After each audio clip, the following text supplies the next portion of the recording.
बरखास्त केलेलं आहे. आता सगळे अधिकार जे आहेत ते पणन मंत्र्यांकडे देण्यात आलेले आहेत. अध्यादेश जारी केला सरकारने. नाही, हे काय आहे, नवीन सोय, पणन मंत्री त्यांच्या राज्यमंत्र्याला खाण्याची सोय. अरे तुम्हाला जर केंद्र सरकारच्या निर्णयानुसार किंवा धोरणानुसार राष्ट्रीय कृषी बाजार समित्या करायच्या असतील तर स्वतंत्र करा, सरकारने नवीन करावेत. पण शेतकऱ्यांचे प्रतिनिधी निवडून जातात, त्यांना बरखास्त करणं आणि सरकारने प्रशासक म्हणून, अध्यक्ष म्हणून, कॅबिनेट मंत्री पणनचे, उपाध्यक्ष म्हणून राज्यमंत्री, हा काय खेळखंडोबा आहे?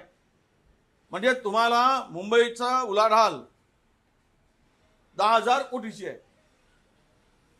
तुमची बुरी नजर, वाईट नजर त्यावर आहे. त्यातून या मंत्र्यांना मलिदा खाण्यासाठी, यांची सोय करण्यासाठी, यांना भ्रष्टाचारानं पैसे मिळवण्यासाठी हे हिरवं कुरण दिसतंय. मग हे जनावरांसारखे जातील आणि तिथे चरतील, अशा प्रकारची व्यवस्था या जे निवडून आलेलं मंडळ बरखास्त करून केलं जात आहे. एकीकडे पुण्यासाठी वेगळा निर्णय घ्यायचा, पुण्याच्या कृषी उत्पन्न बाजार समितीसाठी, आणि मुंबईसाठी वेगळा निर्णय घ्यायचा. मला हे वाटतं एकूणच महाराष्ट्रातील या ज्या काही मोठ्या 7 कृषी उत्पन्न बाजार समितीवर प्रशासकांचा जो GR सरकारने काढला त्याला चॅलेंज करण्याचं देण्याचं काम सुरू आहे. आणि ही तर मी म्हणेल की जनतेच्या, शेतकऱ्यांच्या हक्काच्या ठिकाणी अतिक्रमण करून शासनाने निवडून आलेल्या प्रतिनिधीला दूर करून, रान मोकळं करून स्वतःच्या खाण्याचा नवा मार्ग या मंत्र्यांनी शोधलेला आहे, सरकारने शोधला आहे, असं माझं स्पष्ट आरोप. आज बीडला ओबीसी मोर्चा आहे, तुम्ही नागपुरात आहात, जाणार आहात की नाही, आणि मोर्चाबद्दल काय? नाही, खरं तर मोर्चा काढतायत, ओबीसी बांधव एकत्र येत आहेत, आमच्या शुभेच्छा आहेत. मला तसा काही निरोप नव्हताच त्या मोर्चा संदर्भात, कारण मोर्चामध्ये महाराष्ट्रातील आमचे 3 मंत्री उपस्थित असताना मला आशा आहे की या मोर्चामधून नक्की सरकारच्या प्रतिनिधी म्हणून 2 सप्टेंबरचा GR रद्द करण्याचा निर्णय होईल.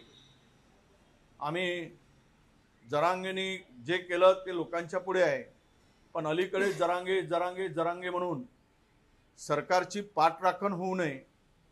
सरकारने जो काळा GR काढून 2 सप्टेंबरचा जे ओबीसीच्या हक्काचं हिरावून घेतलं आहे, याला दोषी कोण आहे, याचं पाप कोणाच्या डोक्यावर आहे, हे पाप करणारे कोण आहेत, तर महायुती सरकार आहे.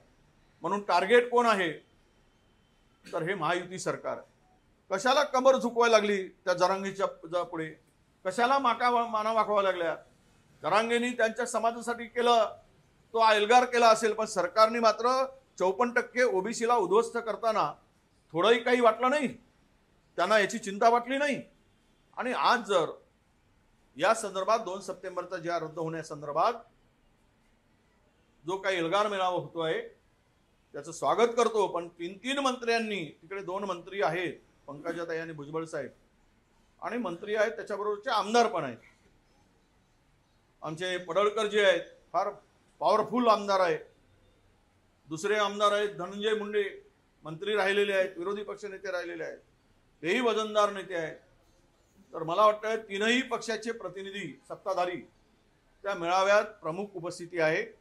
माझी त्यांना विनंती आहे सर्व समस्त ओबीसी बांधवांच्या माध्यमातून, आता आपण जरांगे पुराण हे तर आहेच, पण तो पुराण कमी करून सरकार पुराण आता अधिक आक्रमकपणे करावं लागेल, तरच तो GR रद्द होईल.